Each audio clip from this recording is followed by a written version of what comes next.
Hello everyone and welcome to the Retreats YouTube channel. My name is Stella, one of the psychologists here. And with me we have three wonderful psychologists who were here with me last time. We have Antipas from the Ngong Annex, Thuku from the Limuru Annex, and George from Limuru Main. And today we'll be discussing addiction and trying to demystify this nyama addiction really. So, gentlemen, what is addiction? Okay, thank you, Sheila, for that question. So there are many types of addiction. People can engage either in behavioral addictions or substance use addictions.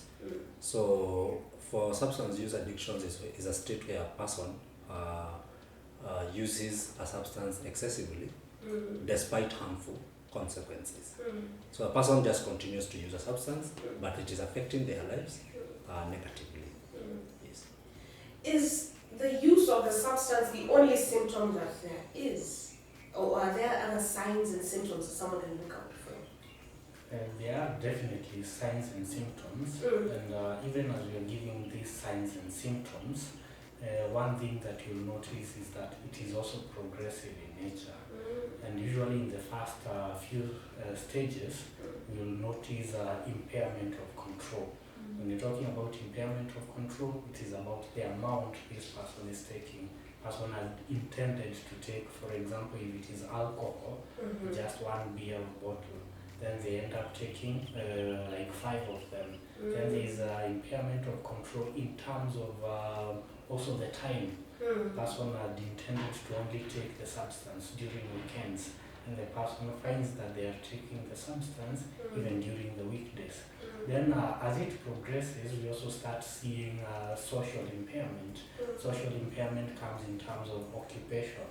Person starts keeping some of the responsibilities given at work, some of the responsibilities at home, and these social responsibilities start becoming impaired.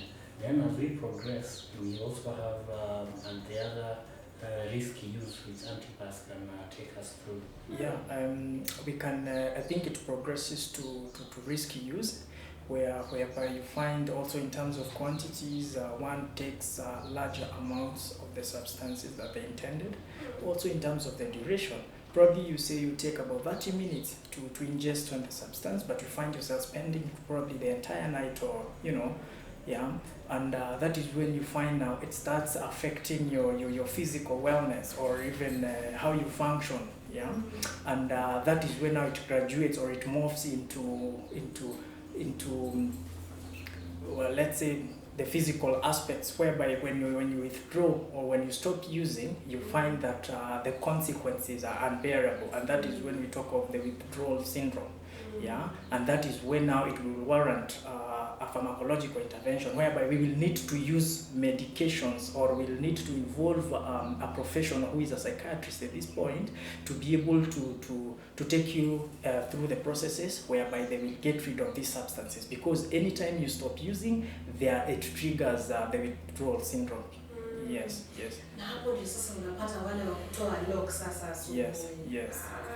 Yeah, and probably if I can go on, it could be characterized by tremors. You find that some people will convulse, sometimes they'll have nausea or general body malaise, and it's a situation whereby one can't really be able to bear, and you find them now having to actually resort to more consumption, because they want to save themselves from this unbearable situation that has come as a result of continued use of substance. Yes. This looks like such a heavy cycle, because you start using and at first it's all fun and games, but then it gets to a point where your life is now truly dependent on this, where now if you don't take it, you're starting to have those withdrawal symptoms, we call them, and you're shaking, or you have your tremors, you're convulsing even. So it's, wow, that's actually, some people don't know this, so it's important. But are there misconceptions or myths when it comes to addiction? Because we have them all the time. We always find a crisis about being or things like that. I think this is one of the reasons why we are doing this type of discussion, because there are so many myths and misconceptions that people have about addiction. You'll hear people saying it's either a curse or my grandmother did something about this, that's why I'm drinking so much. Other people will explain that no, it's not addiction because I'm just taking a few puffs to help me sleep. So they minimize the effects of the substances. So they end up taking more substances without thinking about the long-term impact. And again now there's the issue of people saying it's a choice. Yeah, this person is drinking too much, why can't they stop? But you see, unless you understand that addiction is a disease, then we may continue blaming the people, hating them, the people who are using the substances. So we need to destigmatize these people who use the substances and support them, as my colleagues are going to explain. And also to add on some of the misconceptions, one of the misconceptions can also be drawn from the signs and symptoms that we've already been discussing. People are going to think that addiction is only the tail end of addiction. They're only going to think that somebody who is addicted is that person who is experiencing withdrawals. But as we have seen in the signs and symptoms, it is progressive in nature. People in the first few stages doesn't mean that the person is not an addict.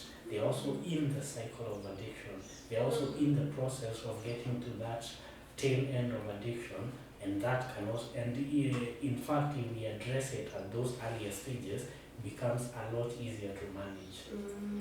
Yeah, and probably if I can also point out some misconception on the same, just to add, you find that some people will think that there are some drugs which are better than others, and they are more or less the same because of the component that we call the psychoactive substance in those different substances, be it alcohol, be it marijuana, be it cigarettes, and the psychoactive substance, that's what now brings out what we are talking about, the progressive until now the resultant nature of what we described in the initial stage of this session.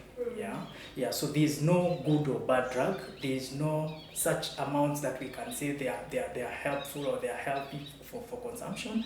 No, a drug is a drug. For as long as it has psychoactive substance in it, it has the risk of addiction.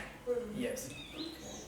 Now, I've heard George mention the aspect of intervening early on enough can be helpful.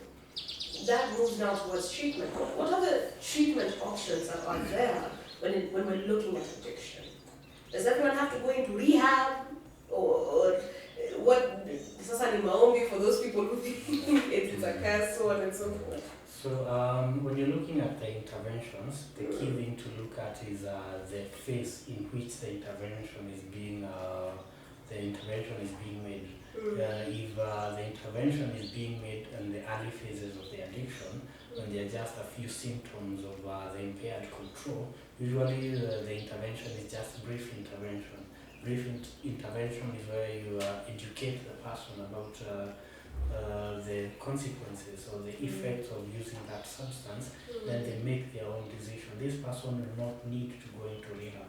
But as the person progresses or the illness progresses to become moderate or severe, the intervention might change as Antipas might take us through. Yeah, sure. Now, when it gets to such a point where the level of morbidity has either been moderately severe or severe, then we may adopt a treatment modality in an inpatient setting.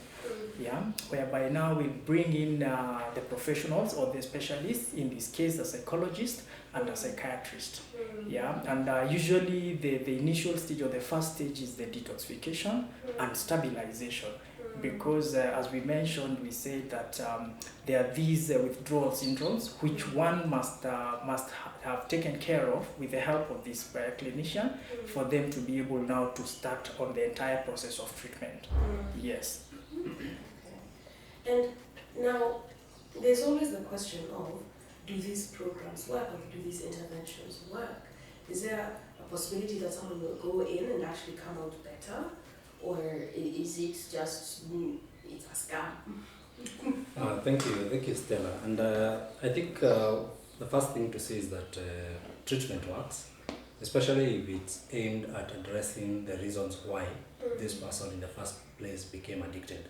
And I hope that one day we'll have the chance to discuss why do people become addicted, because there are so many reasons. So if a treatment program seeks to address the underlying issues of this person, then treatment is bound to work.